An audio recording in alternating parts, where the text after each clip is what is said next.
ಮಂಡ್ಯ ನಗರದಲ್ಲಿ ರಾಷ್ಟ್ರೀಯ ಮಾನವ ಹಕ್ಕುಗಳ ಪುರುಷ ಹಿತರಕ್ಷಣಾ ಸಮಿತಿ ಟ್ರಸ್ಟ್ ವತಿಯಿಂದ ಮಾಸಿಕ ಸಭೆ ಮತ್ತು ಗಾನಕೋಗಿಲೆ ಎಸ್ ಜಾನಕಿರವರಿಗೆ ಶ್ರದ್ಧಾಂಜಲಿ ಕಾರ್ಯಕ್ರಮ ಜರುಗಿತು.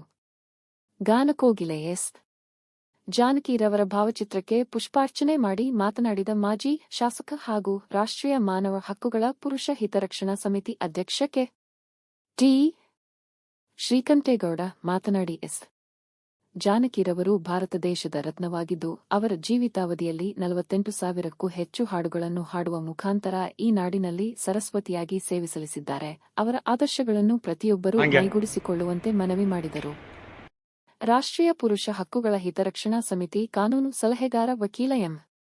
ಗುರುಪ್ರಸಾದ್, ಸಂಸ್ಥಾಪಕ ಅಧ್ಯಕ್ಷೆ ಶ್ರೀಮತಿ ರಜನಿ ರಾಜ್, ಉಪಾಧ್ಯಕ್ಷ ಎಂ.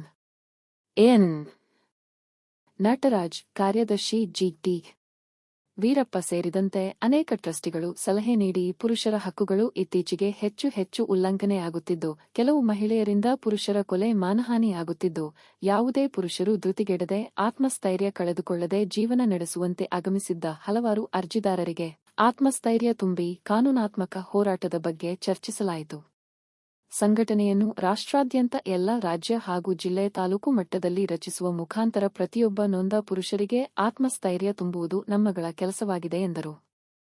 ಈ ಸಂದರ್ಭದಲ್ಲಿ ಟ್ರಸ್ಟಿಗಳಾದ ಮುಖಂಡರಾದ ಎಂ. ಎಸ್. ಚಿದಂಬರ್, ನೆಹರು ಯುವ ಕೇಂದ್ರದ ಎಚ್. ಎಂ. ಬಸವರಾಜು, ವಕೀಲರಾದ ಲಿಂಗೇಗೌಡ, ಪ್ರಸನ್ನಕುಮಾರ್ ಕೆ, ಮಂಡ್ಯ ಜಿಲ್ಲಾಧ್ಯಕ್ಷ ಕೃಷ್ಣ ಅರಸ್, ಶ್ರೀಮತಿ ವೇದವಲ್ಲಿ, ಶಕುಂತಲಾ, ಶ್ರೀಮತಿ ಪ್ರಮೀಳಾ, ಕೇಶವಮೂರ್ತಿ, ಕೃಷ್ಣೇಗೌಡ, ಮಾಜಿನಗರ ಸಭಾ ಸದಸ್ಯ ಮಹೇಶ್, ಡಾ. ಮಲ್ಲಿಕಾರ್ಜುನಯ್ಯ, ಸೋಮಶೇಖರ್ ಸೇರಿದಂತೆ ಅನೇಕ ಪ್ರಶ್ನೆಗಳು ಅರ್ಜಿದಾರರು ಹಾಜರಿದ್ದು ಕಾರ್ಯಕ್ರಮ ಯಶಸ್ವಿಗೊಂಡಿತು. ಅವರು ಹುಟ್ಟಿದ್ದು ಆಂಧ್ರ ಪ್ರದೇಶ ಆದರೂ ಪ್ರೀತಿ ಮಾಡಿದ್ದು ಕರ್ನಾಟಕವನ್ನು, ವಿಶೇಷವಾಗಿ ಮೈಸೂರನ್ನು. ಅವರು ಎಲ್ಲ ಭಾಷೆಗಳಲ್ಲಿ ಹಾಡುವ ಮೂಲಕ ಒಂದು ಹೊಸ ದಾಖಲೆಯನ್ನು, ಸಂಗೀತ ಕ್ಷೇತ್ರದಲ್ಲಿ ಹೊಸ ಭಾಷ್ಯವನ್ನು ಬರೆದಿದ್ದಾರೆ. ಎಸ್. ಜಾನಕಿ ಮೇಡಮ್ನವರು ಮೈಸೂರನ್ನು ಅಗಾಧವಾಗಿ ಪ್ರೀತಿಸ್ತಾ ಅಲ್ಲೇ ಮನೆ ಮಾಡಿ ಅಲ್ಲೇ ನೆಲೆ ನಿಂತು ನನ್ನ ಅಂತಿಮ ಕ್ರಿಯೆಯನ್ನು ಮೈಸೂರಿನಲ್ಲೇ ಮಾಡಬೇಕು ಅಂತೇಳಿ ಆಸೆ ಪಟ್ಟಂಥದ್ದು. ಅಂದರೆ ಮೈಸೂರನ್ನು ಆಳವಾಗಿ ಪ್ರೀತಿಸ್ತಾ ಇದ್ದಂಥ ಸಂಗೀತ ಲೋಕದ ಸಾಮ್ರಾಜ್ಞಿ ಎಸ್. ಜಾನಕಿಯವರು ಇಂದು ನಮ್ಮೆಲ್ಲರನ್ನ ಅಗಲಿದ್ದಾರೆ. ಬಹುಶಃ ಇವರ ಅಗಲಿಕೆಯಿಂದ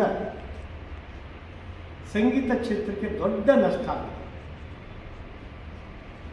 ಬಹುಶಃ ನಷ್ಟವನ್ನು ಭರಿಸುವ ಶಕ್ತಿಯನ್ನು ಅಥವಾ ಆ ಸ್ಥಾನವನ್ನು ಯಾರು ತುಂಬುತ್ತಾರೆ ಅನ್ನುವುದು ನಮ್ಮೆಲ್ಲರ ಮುಂದಿನ ನಿರೀಕ್ಷೆ. ಇವತ್ತು ಮೈಸೂರು ಮಣ್ಣನ್ನು, ನೆಲವನ್ನು ಪ್ರೀತಿಸ್ತಾ ಮೈಸೂರಿನ ಹೆಗ್ಗಡದನ ದೇವನ ಕೋಟೆಯಲ್ಲಿ ಲೀನರಾಗಿ ಹೊಸ ಭಾಷ್ಯವನ್ನು ಬರೆದಂಥ ಎಸ್. ಜಾನಕಿಯವರಿಗೆ ಸದ್ಗತಿಯನ್ನು ಕೋರ್ತಾ ನಾವೆಲ್ಲ 2 ನಿಮಿಷಗಳ ಕಾಲ ಮೌನದ ಆಚರಣೆಯನ್ನು ಮಾಡೋಣ.